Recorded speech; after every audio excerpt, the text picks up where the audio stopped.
The Durian Heat, bringing big ideas and critical opinions in Southeast Asia. Hi, this is Arlene and you're listening to the Durian Heat, where we bring you the latest interviews in Southeast Asia. And today's issue that we want to talk about is not really an issue, but it's more of a hobby for most of the people who live in the urban area. I would say urban farming is the new trend nowadays. A lot of people are actually, making it as part of the way to live a more sustainable lifestyle. And we have Yasmin Rashid, founder of EcoKnights, as well as Ashari Rahman. He called himself a permaculture enthusiast. And, well, he will explain more about it. What does it mean? But first of all, I just want to say that welcome to the show, and thanks for wanting to sit down here and share some tips on urban farming. Yeah, thanks, Arlene. Thanks for having us. Thank you, Arlene. Good morning, everyone, and maybe a bit of introduction about your background so that people know more about what you guys do. Okay. Yeah. Do you want to... Okay, well, Ashari and I met by chance or coincidentally. We're both related to a startup called PopTani, which was initiated last year. Of course, our core areas of interest is how do you encourage urban populations to look at farming or food growing as something that's positive and something that is not alien to them. And there are many reasons why we have our interest in this area as well, which we will explain later. Personally, I'm a marine biologist. Which is like nothing to do with soil or land. Yeah, well, maybe soil on the water, but I love growing stuff. I mean, I was never I was never into farming or growing things, but I guess motherhood changes you in many ways. And of late, we have this interest of how do we tap into the mindset of the general Malaysian to get them thinking about easy ways to start agriculture right in your doorstep. Yep, and that brought me to Ashari. Yeah, we met through PopTani. Tell me about PopTani, what exactly it is. Oh, PopTani. So the dream is to put a farm in every house. It's like Bill Gates, a computer in every house. Now it's a farm. Sure, right? Yeah. Why not? Because I think a lot of us are realizing the importance of. Well, we all know food is important. We all love food. Yeah, Malaysians. I think we're not so aware on food security issues. Mm-hmm. We know prices will rise, prices will go down. There's fluctuation and all that, but not many of us are always aware about food miles or what goes into food production, how it impacts the environment, and ultimately how it will impact our own lives. So a lot of those who are aware are now doing a lot of urban farming things. PopTani came about because we feel like, hey, let's try and make this easier and fun for people to start farming in their own house.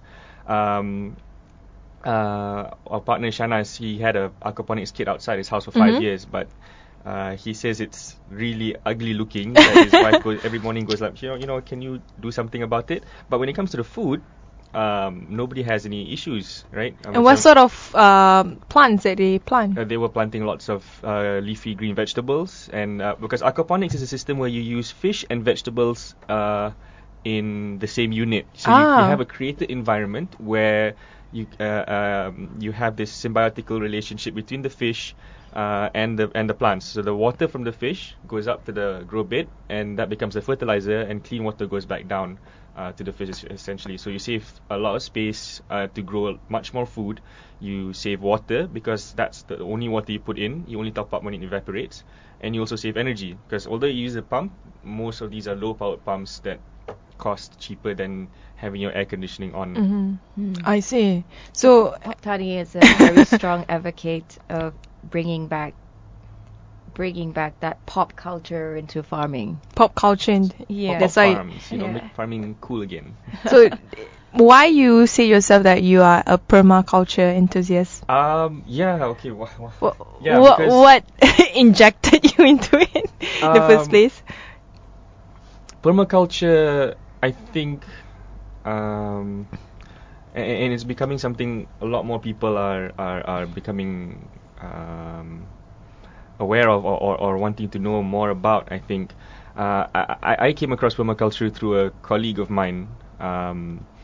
He in where I used to work before. I used to work with the NGO that does disaster relief, and he was talking about sustainable systems and so on and so forth. And suddenly he came across permaculture, which is actually a combination of permanent agriculture, permanent not in the sense of concrete or rebar or stuff around you, but permanence in the sense of following the resilient patterns you see in nature. And a culture or agriculture is just our own occupation on this planet. So it's not a way of doing things, more of a way of thinking and philosophy about how we are with the earth, how we are with each other, and how we manage resources. I see. So that something that began back in the 70s or 80s, and has sprouted a lot, if not most, of the environmental movements that are across the globe, because people thought, we can't keep on protesting and saying, we should change this, change that, change this, change that, but you don't have a viable alternative. So permaculture offers people starts people thinking about what the viable alternative would be. So to you, change should start from the grassroots, as in like with ourselves, from ourselves or our family, changing habits, changing the way we see how the supply chain works. Because right now, in today's modern farming industry, the supply chain, you buy a product that is probably made miles away, and then the whole process of getting the food from its origin to your plate has probably burned so many carbons. And then the price that you pay for does not necessarily reflect the price that's actually paid for, not just by the people who are working, the time and energy spent working, growing the coffee beans or the vegetables or the food you grow, or even those cattle farmers, but also that doesn't reflect the price that the earth is paying, true value, the true value of it. Like you said, the carbon increase, and it's a very interesting topic right now in this time and climate, because Malaysia traditionally in the last 3 decades was a very agriculture centric country. We're rich in that sense. Our soil is fertile. We can grow a variety of crops being in a tropical country, but you see that shift happening very drastically. We are importing more and more food. 80% of what we eat is imported. Although we still produce, and it's quite sad to find out that actually some of our high quality produce are exported out. I guess maybe because people are willing to pay a high price for it, and we are not. But it's quite sad, because it seemed like maybe we're not aware of the kind of quality we need of food to be living healthily. Maybe we're not looking at other avenues in which how difficult or how expensive can it be to produce food? If you look at it as yourself as a person with able hands, able mind, and almost everyone technically should have that skill. And then I just wanted to highlight also that I think the average age of a farmer in Malaysia, it's probably 45 or 50 years and above. So it's quite sad that we're actually the losing younger a generation of farmers. And of course we have massive farms that are more commercial these days, right? Because we need to produce produce that are faster amount of time. But that changing landscape, I guess, was the impetus to how, PopTani is not the only one, but there are many communities out there as well. When you talk about imported goods, actually it's interesting to highlight that a lot of Malaysian, when it comes to the percentage of their expenditure, based on their salary, a lot of the money goes to food.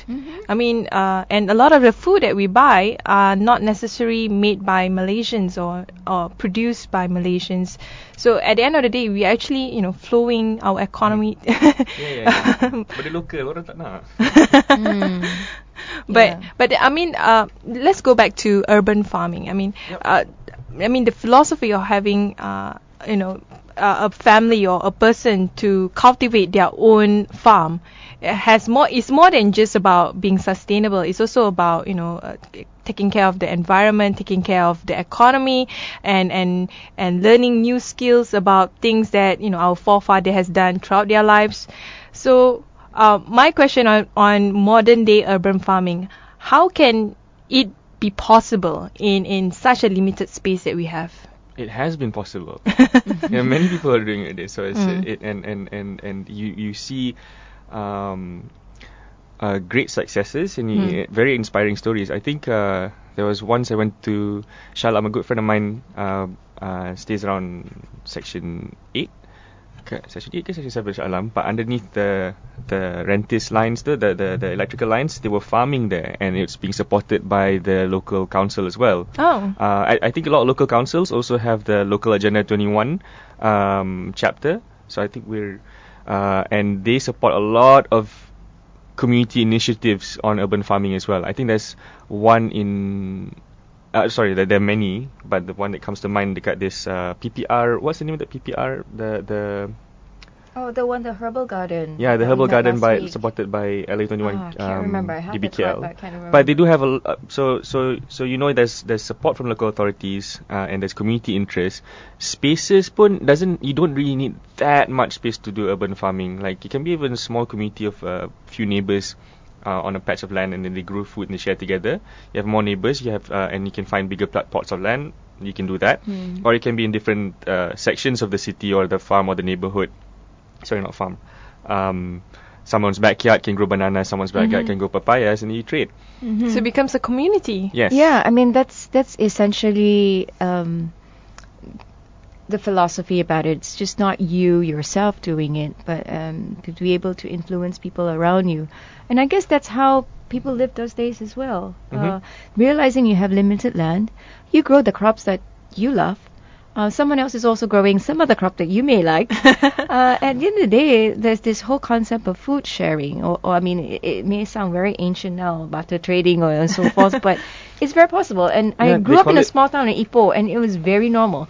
When a neighbor down the road would harvest, cucumbers or fruits, you would be getting some later on in the week. And if our guava fruits, and we have excess of it, we definitely will pass it along to our neighbors as well. I mean, this is the semangat or the spirit of community. And back to your question, Arlene, about small spaces. I think when we look at a space, we all normally look on what's on the ground. And we don't really, we fail to also, explore our creativity and look that the space is very three-dimensional. So growing of crops doesn't really have to be on the ground only these days. It can be stacked up vertically. But what if you are living in a condominium or apartment? How do you make use of rooftop space? gardens, balcony gardens, hanging gardens. PopTani and EcoKnights worked with a developer recently in Kiara East, SBC group, and it's actually going to be a growing trend. We can see it already, where developers are trying to create these living spaces for people who purchase these units, and we were lucky to experiment with six floors balconies. Yeah. Where we converted it into a edible garden, with chili, what else, pomelo, lemongrass, and so forth. And PopTani had a aquaponic system there to produce food, basically. So people who walk out from their condominium or units, if you need just a twig of curry leaves, you don't really have to get in your car and drive to the nearest shop. You can just pluck it. That's true. And then use it at home, or just maybe some daun bawang and all that. And then you get your leafy greens from the aquaponic system. It's I think on those we put a 6-foot tank on each floor. And I think there are about 50 tilapia fishes. Oh wow! There. And that power that the water from the fish and the fertilizers. I think we were growing bak choy the last time around. Yeah. Oh, talking about plants, what is the most interesting plants that you ever encounter people growing in their backyard or in their balcony? I think not so much most interesting plant per se, but the most interesting way they're planting it. So this guy in Malacca, he's growing fig trees, mulberry bushes in aquaponic systems. So without any soil. Is it possible? Without soil. Yeah. Oh. So he puts them in containers with clay balls, and then underneath there's where the fish lives, and then the water cycles that way. And then the fig leaves are humongous. And Really? you can see figs already growing. And I think the plant was about 3 or 4 feet high. Yeah. Not too tall. Oh. Yeah. Mulberries were only a couple of inches but already fruiting. Yeah. Yeah, I mean, who So- doesn't love mulberries? I actually saw an image. I've not seen it with myself, but maybe a 10 or 12 inch high pot, and it was a patai tree. Oh, and really? it was fruiting. Wait, And people can actually plant patai tree? I thought, usually it's being found in the jungle, being picked by the No, orang this asli. is being planted, and I've Oh. seen papaya tree. There are not more. Oh, papaya. But the patai Patai? and papaya as Oh. well, not more than 5 feet tall in a pot, and it's fruiting like continuously. Which traditionally you think, you need to have this on ground, right, to Yeah. grow. But I think that's the innovation you see in urban farmers as well. Limited space, limited areas to work with. So everything, Limited like it or not, resources. you kind of put it in a pot. Yeah. Yeah. Put it in a pot, and it's movable. So if you don't like it in this balcony, you can always move it to the next balcony. And that limitation in space kind of makes people innovate a little bit more in terms, and this passion and love for farming is also increasing. You can see Yeah. actually more young people into I mean, it. if I can plant patai tree in my backyard, I wouldn't mind doing it because, a lot of the food nowadays are so expensive to buy, and it's good if we can actually do it at home, and you can actually even rear fish, right? Mhm. Like the tilapia. Yeah. Yeah. So for this work effort that we did in the 6 balconies for SBC, it's a growing trend. You will see more, actually, perhaps more residential areas, more developers actually coming up with landscapes that are more edible, landscapes that produce food, that encourages communities to come and visit these spaces and enjoy a little bit. I think we've lost touch of this joy of watching things grow. That's true. Especially when you do it with your own hands. Anyway, we'll take a short break. When we return, we'll discuss further on why Malaysians are still not, into urban farming. At least some of them are not into.